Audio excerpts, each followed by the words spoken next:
Attorney Vic Rodriguez nagsalita na patungkol sa impeachment ni Vice President Sara. Posibleng hindi na raw ito matutuloy pa. Political persecution that has been going on specifically during the 19th Congress. Yung termino view, pinagdedebatihan po yata kanina dyan sa inyo sa Senado kung dapat daw pong itawid, maitawid o dapat patawirin. Habang papalapit ang pagtatapos ng ika-19 na Kongreso, lumalabo na ang posibilidad na maitawid ang impeachment laban kay Vice Presidente Sara Duterte. Isa sa mga dahilan nito ay ang posisyon ni Senate President Chis Escudero. Hindi prioridad ni Escudero ang impeachment at malinaw ang pahayag niya, hindi dapat ginagamit ang impeachment bilang sandata sa politika. Dahil dito, tila walang galaw sa Senado para aksyonan ang kaso at mukhang hindi ito aabot bago magsara ang Kongreso. Kung hindi ito maipasa ngayon, kailangan muli itong ihain sa ika-20 Kongreso isang panibagong proseso sa ilalim ng maaaring ibang political klima. Marami ang nagtatanong, tinatabunan ba ni SP Chis ang impeachment para sa kapayapaan ng Senado? O bahagi ba ito ng mas malawak na estratehiya? Ano man ang dahilan, malinaw ang epekto, humihina ang impeachment at tila lumalakas ang posisyon ni VP Sara kahit wala pang formal na depensa. Ng isang taon sa laban sa isang impeachable officer. Ganon din po yun. Kung ano man po ang ginawa at ano man ang impeachment process na naganap sa 19th Congress, ito po ay marapat na matigil, matuldukan, matapos at mamatay. Kaya nga po impeachment is dead. Ngayong 19th Congress, kasabay po ng pagdidissolve ng 19th Congress pag natapos na po ang kanilang pagsesesyon at malapit na po yan. Hindi po pwede yung legal view ng ilan na pwede raw po itong i-carry over sa 20th Congress. Alam mo ninyo ang pagkakaiba ng mababang kapulungan sa mataas na kapulungan o yung House of Representatives laban sa Senado. Ang presumption po kasi, pag ikay nakatungtong na sa Senado, you have that political and the intellectual and emotional maturity and stability to view things with a much fairer and objective perspective. Yung tingin po kasi doon sa mababang kapulungan, napakarami po kasi nila. Marami pa dyan yung mapupusok, marami pa dyan yung talaga namang political players, political actors na susunod lamang sa dikta ng ilan, kagaya nga sa kaso ni Vice President Inday Sara Duterte, itong impeachment na ito, pinirmahan lang basta-basta yung impeachment complaint nang hindi po nababasa. Kaya nga hindi ito i-verify. But bukod po dito sa mga legal views and legal arguments that I already have presented to you long time ago, dito na po tayo, nagbabago na po kasi, nagsishift na rin eh. Ang tanong po na kung dapat daw po bang itawid, makatawid o maitawid itong impeachment complaint from the 19th Congress to the 20th Congress, ang malinaw pong sagot ay no, hindi dapat mamamatay ang impeachment complaint, ang impeachment process na ito kasabay ng pag-a-adjourn ng 19th Congress. Under the same principle, whether by analogy, by common sense, or by legal point of view, doon din po parehas yan sa justification kung bakit isang impeachment complaint lamang ang maaaring maisampa at bigyan ng due course sa loob ng isang taon laban sa isang impeachable officers. Para nga po hindi siya maging biktima ng political harassment.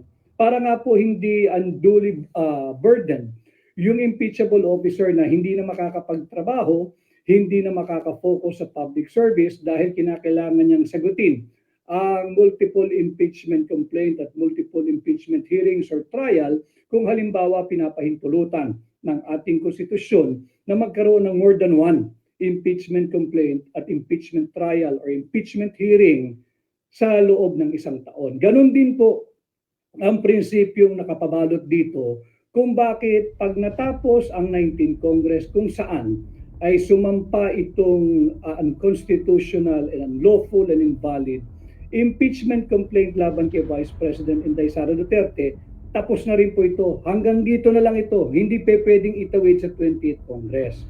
Otherwise, you will be given you will be giving premium to a continuing political persecution, to a continuing political harassment. Kasalanan po iyan ng mga mapupusok na pumirma dyan sa huwad na impeachment complaint sa ngalan ng milyong pisong ayuda, sa ngalan ng milyong pisong AIC, sa ngalan ng milyong pisong akap na kapalit ng kanilang pirma. Kasalanan nila yan, masyado silang naging mapusok, masyado silang naging mga hangal na pumirma kahit na nakikita nila na napakaiksi na lang yung kalendaryo ng 19th Congress. Yan nga po yung pagkakaiba ng mababang kapulungan at ng mataas na kapulungan kung tawagin yung Senado. Ang mga senador po kasi, ang presumption po ng mga ordinaryong Pilipino sa kanila, sa atin, katulad po natin, ang tingin natin sa kanila, bilang mga national leaders, mas malalim po silang mag-isip. Meron silang, they are more critical, they are more incisive, they will exhibit and they shall exhibit more brilliance, they shall be more analytical, at mas magiging in-depth yung kanilang assessment and appreciation of things, be it legal or political or both. At yung mga nagsasabi po na kasi ang impeachment naman, numbers game, it's more political than legal, to a certain extent, tama po yun. It's more political than legal. But you cannot set aside na legal proceedings din po yan. Bakit kanyo? Bago po kasi mag-step into the role o senator judges yung ating mga senador, manunumpa po sila. Iba pa po ito yung sa panunumpa nila bilang senador. They are duty bound to take their oath as senator judges at nakalagay diyan sa oath po nila na kanilang dedesisyonan ang nakabinbin na impeachment complaint sa harapan nila base sa ebidensya, base sa ating saligang batas. Ibig sabihin, pag sinabi mong you will decide according to or in accordance with the dictates of our Constitution, legal po yan. Kanya hindi pwedeng sabihin ng ilan, hindi, numbers game lang yan. Hindi, political lang naman yan. Hindi masyadong legal yan o hindi legal yan. It's more political than legal. Mali po yun. Sapagkat kinakailangan munang mag-oath of office ang lahat ng mga senator judges before they can discharge their mandate, their constitutional mandate to sit as senator judges in an impeachment court. Having said that, kung sakasakali pong ipilit at matuloy yung impeachment complaint laban kay Vice President Inday Sara Duterte dito sa 19th Congress kasalukuyan, dapat po ito automatically, titigil na po ito pag nag-adjourn na ang 19th Congress. There is no way that it can be allowed to continue beyond the life of the 19th Congress.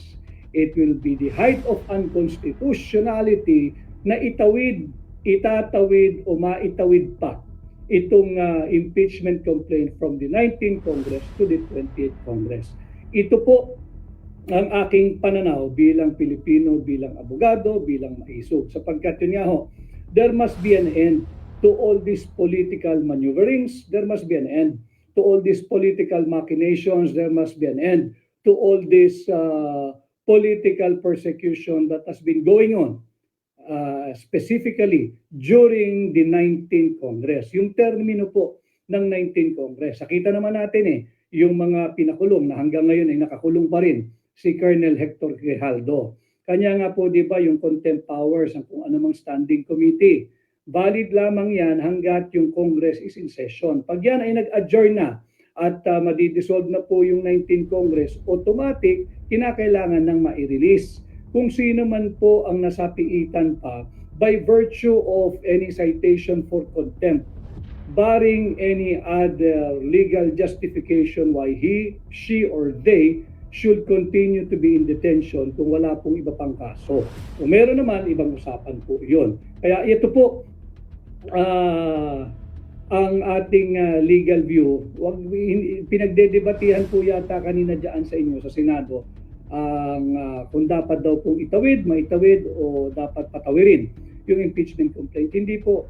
Kailangan yan matapos. Kasalanan po ng mga hangal at mapupusok na kongresista na pumirma kapalit ang ilang, hindi lang po ilan pala yun, ang milyong-milyong pilak, ang milyong-milyong salapi kapalit ng kanilang pirma.